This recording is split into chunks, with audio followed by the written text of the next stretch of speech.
Por que será que o Deus cristão precisa tanto de sangue para perdoar? Ele é cruel ou simplesmente não tem o poder ou a capacidade de perdoar? Hoje vamos responder a essas perguntas e esclarecer de uma vez por todas que o Deus cristão não é o mesmo Deus dos judeus descrito na Torá. Mas antes de começarmos, inscreva-se no canal e ative o sininho para não perder os próximos vídeos e deixe seu like aqui embaixo, para que este vídeo alcance mais pessoas. De acordo com a teologia cristã, nós, humanos, somos incapazes de nos aproximar de Deus e indignos do seu perdão. Mas isso é apenas uma peça do quebra-cabeça dentro do grande esquema cristão para te tornar um refém. Vamos analisar juntos as alegações cristãs e entender de verdade o que a Bíblia realmente diz. O cristianismo alega que já nascemos condenados e pecadores e que não há nada que possamos fazer para mudar essa condição. Apenas a morte e o sangue de um sacrifício poderiam limpar nossos pecados. Diante dessa suposta situação sem saída, o Deus cristão teria enviado seu único filho à terra para ser surrado, cortado e chicoteado. E após horas de tortura, ser finalmente morto, servindo assim como um último e perfeito sacrifício para perdoar os seus pecados. Mas e se eu te disser que nada disso está de acordo com a Torá? O próprio uso da palavra sacrifício já contradiz o que aprendemos nela. Desde Gênesis, somos apresentados a esse sistema, mas é no livro de Levítico que ele é realmente explicado. A palavra escolhida para as traduções foi sacrifício, mas essa não é a tradução correta. O termo hebraico utilizado é korban, derivado da raiz karavi, que significa aproximar-se.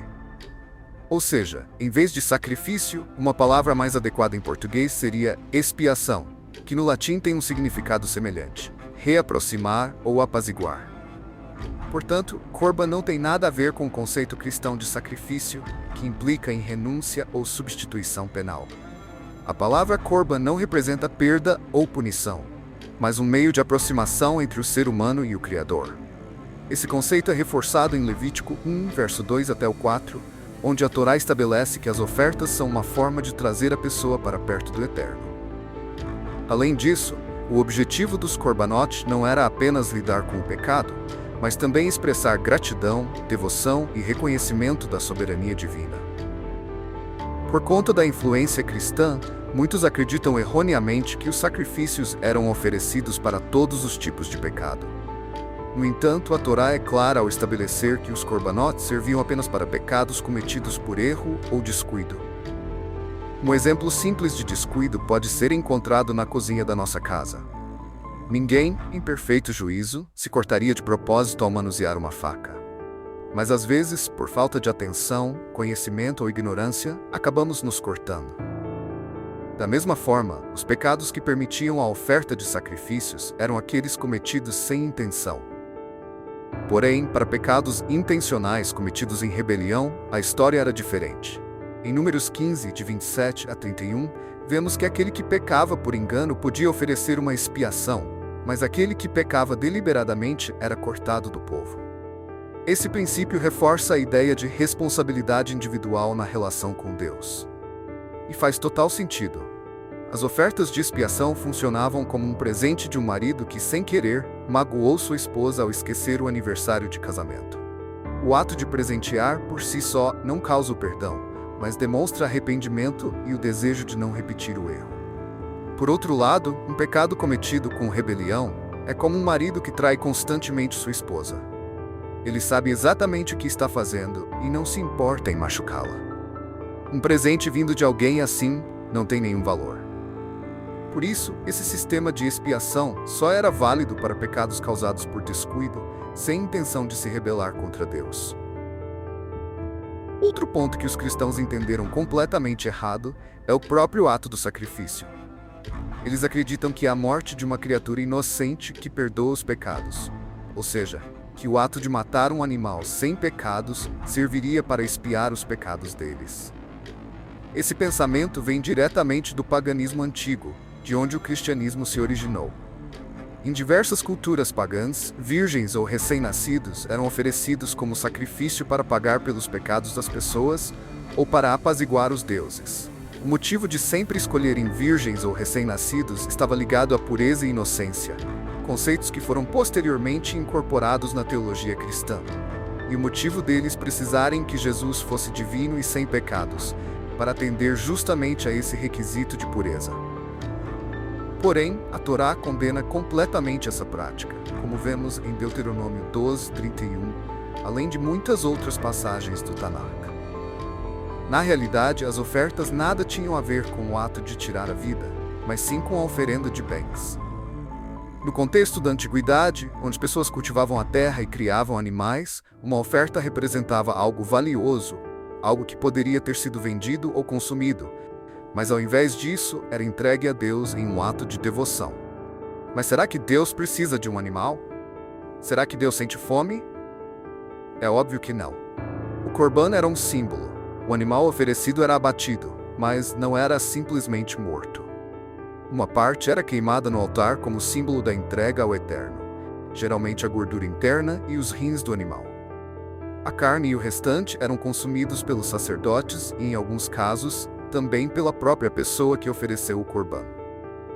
Basicamente, o sacrifício da época se tornava um churrasco sagrado, que ao invés de ser consumido sozinho, era partilhado no templo como forma de devoção a Deus. Um detalhe que desmonta completamente a narrativa cristã de que somente através do sacrifício de sangue existe perdão, está em Levítico 5, verso 11. Pessoas muito pobres, que não possuíam animais, podiam oferecer farinha como sacrifício. E até onde sabemos, farinha não tem sangue nem vida para ser abatida. Esse fato prova que o perdão não estava condicionado ao derramamento de sangue, mas sim ao ato de devoção e arrependimento diante de Deus. O Deus criado pela narrativa cristã é um Deus impiedoso, que exige pagamento de dívidas apenas através do sangue, mesmo que esse sangue seja do próprio Filho. O que importa para o Deus cristão não é o arrependimento, mas sim que a dívida seja paga. Isso não é um Deus de amor e misericórdia. Por outro lado, o Deus descrito no Tanakh é rico em perdão e misericórdia. Em Isaías 55 encontramos a verdadeira receita para o perdão. Arrependa-se dos seus maus caminhos e volte-se para Deus, e Ele o perdoará de graça. Foi exatamente isso que aconteceu com o povo de Nínive no relato de Jonas. Eles reconheceram o mal que estavam praticando, se arrependeram sinceramente dos seus pecados e Deus os perdoou, sem a necessidade de qualquer sacrifício de sangue. Outro exemplo impressionante é o do rei Manassés, possivelmente o pior e mais cruel rei que Judá já teve. Ele cometeu atrocidades inimagináveis, mas durante seu exílio na Babilônia, sem templo e sem sacrifícios, ele se arrependeu de todo o mal que havia feito, buscou a Deus e foi completamente perdoado. Ele seguiu exatamente o conselho de seu ancestral, o rei Salomão, escrita em 1 Reis 8, do verso 47 ao 50. Esses exemplos deixam claro que o perdão de Deus não depende de sangue, mas sim do arrependimento sincero e oração, que é a principal forma de conseguir perdão, muito bem descrito também no livro de Oséias capítulo 14, que diz: "Em vez de novilhos, ofereceremos os nossos lábios." Todos esses fatos desmontam completamente a narrativa cristã. Mas existe outro ponto descrito no Tanakh que derruba de vez as alegações do cristianismo. Segundo o Novo Testamento, Jesus teria sido o último sacrifício, dando fim ao sistema de Korbanot descrito em Levítico. Porém, isso contradiz diretamente o que encontramos em Ezequiel 45, do 20 ao 22. Essa passagem trata de um texto messiânico e fala explicitamente sobre o verdadeiro Messias. Uma das profecias que confirmam sua identidade é a reconstrução do templo. E nesse mesmo trecho de Ezequiel, vemos que o Messias oferecerá Korbanot pelos pecados não intencionais, tanto pelos pecados do povo, quanto pelos seus próprios pecados. Não apenas essa profecia, mas todo o Tanakh deixa claro que os sacrifícios continuarão existindo no futuro, desmentindo completamente a falsa ideia cristã de que eles foram abolidos. E mais um detalhe. Se Jesus supostamente não tem pecado, isso é mais uma prova de que ele não pode ser o Messias. Pois o verdadeiro Messias, segundo a profecia, precisará trazer oferendas pelos seus próprios pecados. A verdadeira essência do Corban é a elevação do mundo material ao espiritual. Assim como Jacó viu uma escada ligando o céu e a terra, o Corban simboliza essa conexão entre dimensões.